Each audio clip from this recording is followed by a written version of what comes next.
How do we prepare? How does the Lord prepare us?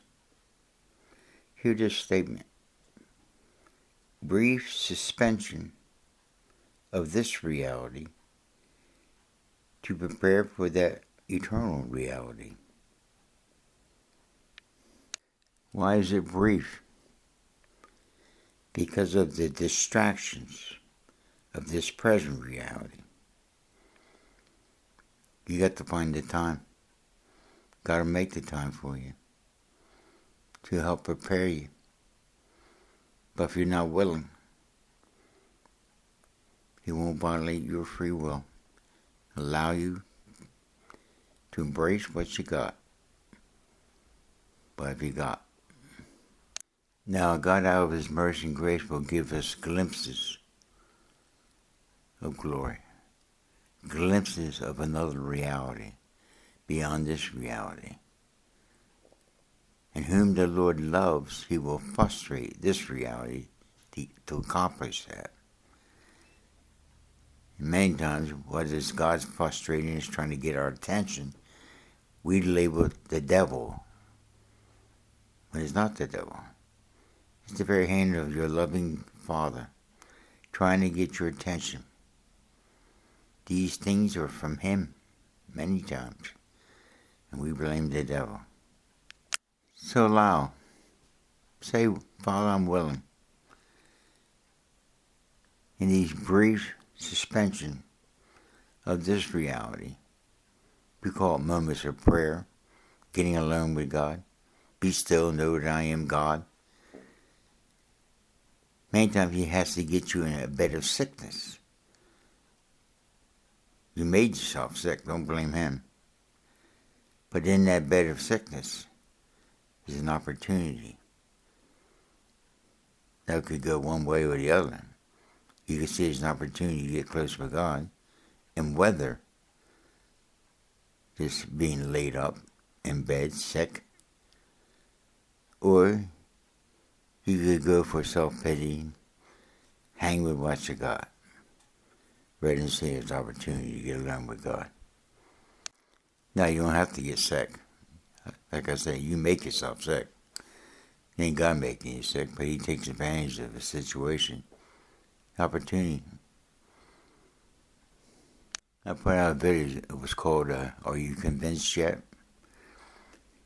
He has to make life rather uncomfortable on this side of the door to get us across that threshold to this eternal kingdom.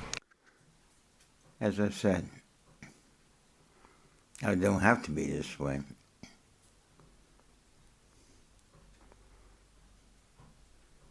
But because of the cares and fears of this life that distract us, He has to break in there to get our attention.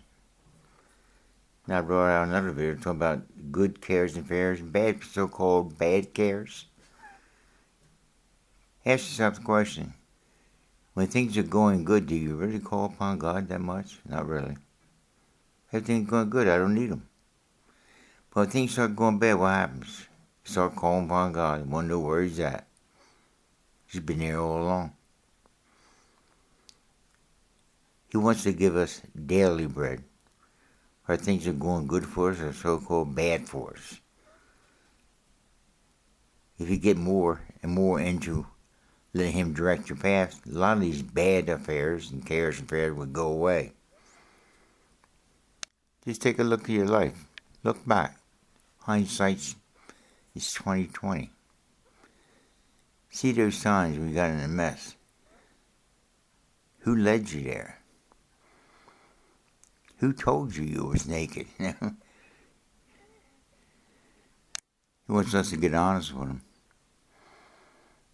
Why'd you do this to me? Who said that He did? You have a free will.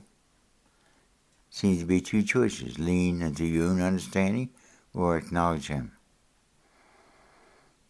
Daily. Well, I don't know if I can do that.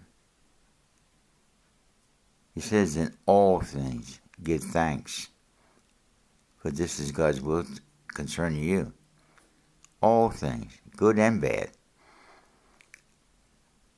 The good things are what He gives to you, but don't get so involved with the good things that you forget Him. It says in Scripture.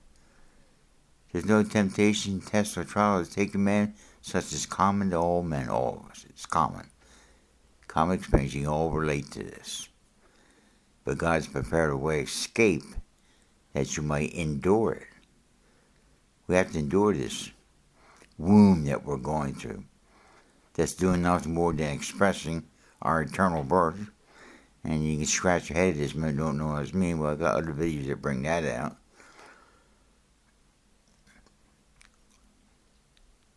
So it says, what's it say?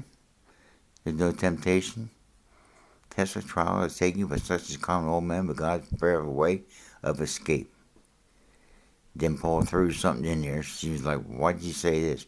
He says, flee idolatry.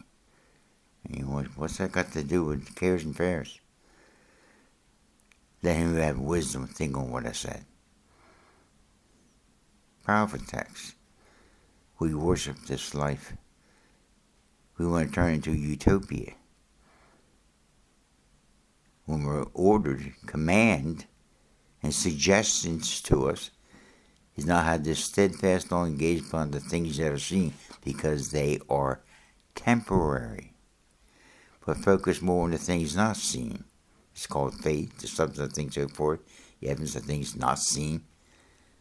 Focus on the things not seen, because they are eternal. This life is not eternal.